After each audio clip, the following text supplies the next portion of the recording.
Evelyn to Philip, December 11th, 1942, 4:25 p.m. Precious Papa Phil, your 8-pager arrived this morning, and after an anxious day, it was more than welcome. I'm glad you managed to catch up on your correspondence. Harry liked your card immensely. He received a telegram and a maroon satin quilted robe from Goldie, which fits him beautifully. I'm sorry you weren't lucky enough to go to Maryland, but if you don't go any further than Ohio, I'll be well satisfied. I'll appreciate anything you can send in the way of money, 'cause I'm in debt. I owe my mom close to $15, and I'd like to pay her. It's enough for her to do all my work, let alone my taking or borrowing money. Page 2 from her. Honey, I'll never be able to repay my mom for what she has done and is doing. Up and down the steps 100 times a day, and she even washed till 3 this morning. She does most everything for me.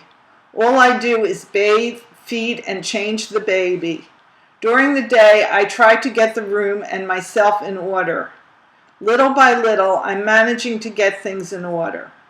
I rest in between the baby's feedings and whenever I feel I need to.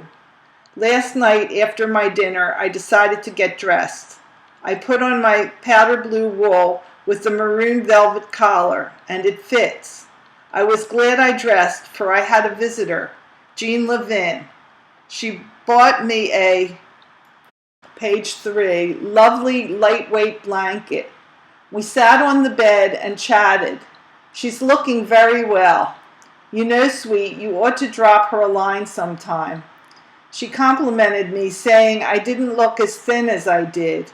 She thinks I've filled out in the right places, enough not to look as thin as I did. I sure did enjoy her company, 'cause I get mighty lonesome in the evenings. Being alone in the bedroom, not quite, all day and evening makes me blue. Adele sure helps to allay that empty feeling. I sometimes wish I could wake her up and play with her. She gets sweeter with each passing day. She's so clean, quiet, and, page 4, ladylike. No one handles her but me, and I do kiss her little footsies. They're so tiny and cute. You're going to eat her up. She's draining her bottles these days, and that makes me feel good. I've been meaning to tell you this for a long time. Dr. R told me to quit my hospitalization, saying the organization is not reliable and I'm wasting my money. He says the only two that are good are Blue Cross and Abington. I wonder how we can join without you. I'll try to remember to settle this when I see you. I'm enclosing something that appeared in the Logan newspaper. Like it? It was my mom's idea. I'm also enclosing the card, page 5, we received from Jeanette and Herman. Save it, will you? I want to paste all the cards into a booklet so we will be able to have them for a long time. Someone wound the clock too much and broke it. Glo lent me hers, but when you come in, we're going shopping for a nice crystal electric alarm clock which will keep accurate time. It's a positive necessity, and I dislike using Glows. Something that will go with my perfume set. You know what I've decided? You can buy me a chaise lounge for our 2nd anniversary, 'cause I sure do miss it. I haven't, page 6, a comfortable chair to relax in, and I get awfully tired laying in bed. I'd be able to sit back and relax as I feed the baby. I may be a bit previous, but I believe in being prepared. Lil called. Starting Saturday, she will be working 9 to 5 and will be over in the evenings to help out. I'd like her to tutor me and keep me posted as to whether I'm doing things as I should. I am writing to Harry W. also. He sent us about 6 letters, and it's time someone responded. The weather here has been consistently cold, too. There's ice and snow here and there. Mrs. Fromer comes in to visit, Page 7, me every day and is crazy about the baby. As always, she sends best regards. And that goes for Mr. Fromer, too. I received the layette from the Red Cross today, and although it contained very little, it is complete. It contained 10 diapers, 5 flannel nightgowns, 4 white, 1 pink with a little cap and booties to match. Adele looks like a little Bo Peep in it. 2 flannel belly bands, a heavy pink wool blanket, a hand-knitted multicolored wool cover for the carriage, 2 shirts with long sleeves, a little flannel jacket with booties to match, a flannel receiving blanket, 2 pairs of page 8 stockings, and lots of pins. Everything is handmade and fits beautifully. The diapers have hand-rolled hems. I can use every single item. I still need pads and sheets for the crib. I'm using our large double sheets and folding them double. I'm glad they finally came through. Mom is fine and sends her love. Gloria was very good to her when she was ill, and I'm sure glad. Jack S. is receiving injections and injections, but his skin is healing slowly. Keep well, precious. We all love you. It was 8 o'clock when we left the hospital. I could almost reach out and touch you, baby. That's how close you were to me. Here's a hug and kiss for good measure. Always your Evie. Philip to Evelyn, Friday, December 11th, 8:30 p.m. Dearest Evie, here I am again with my daily communique, and before I go any further, here's a kiss in greeting. I'm feeling chipper once again. Maybe it's because I have a pretty depressing week behind me, or maybe it's because I'm a week closer to you, my dearest dear. The days are so long away from you. Only 8 days since I've known the thrill of holding you, kissing you, hearing your well-loved voice. I'll never say running over again, and already it seems as many months. Why, in the name of all that's holy, can't I take you for granted and more or less forget you, as an average married man seems to do?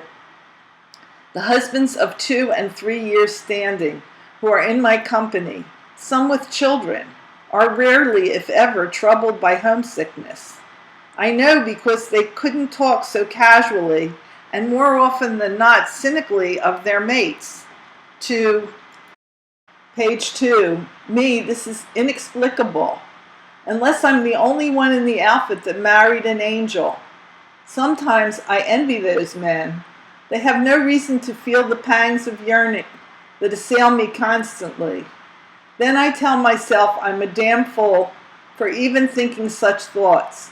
For after all is said and done and suffered, I have a sweetheart who loves me and whom I love above all things, earthly and otherwise, while they have what? A friend, a maid, a mistress?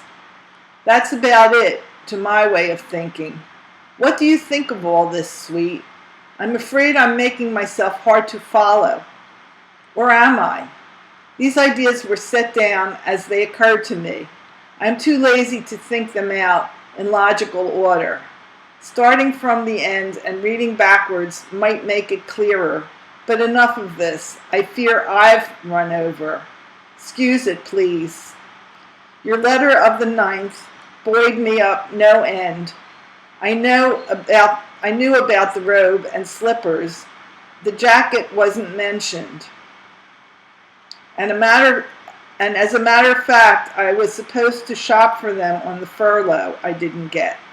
However, I'm sure everything is very nice and pleases you. It was certainly a thoughtful gesture on the part of Gloria, Jack, page 3, Mom, and Harry. Your report on Adele's model behavior delighted me no end. And what's this package from Eddie? Which Eddie? If you're sure it's for me, you have my permission to open it. I'm very proud, too, to hear that everyone approves of Adele Barra of the Strongen clan. You may inform all interested parties that us too approve and have definitely decided, after all due deliberation, to keep the young lady forever with us, to love and to cherish, and to change her diapers and buy her toys and dolls and school books, and admire her prom gown, and kick the boyfriend out at a decent hour, and feel that this lovely young bride is far, far too good for this precocious young scallywag, who God only knows persuaded her that she loved him and desired nothing else in this world but the privilege of becoming his wife. Listen to me. Just between you and me, honey, all the foregoing was not at all spontaneous. I've seen these things in my mind's eye 100 times and prayed a silent prayer that they come to pass someday. Today was sheer drudgery.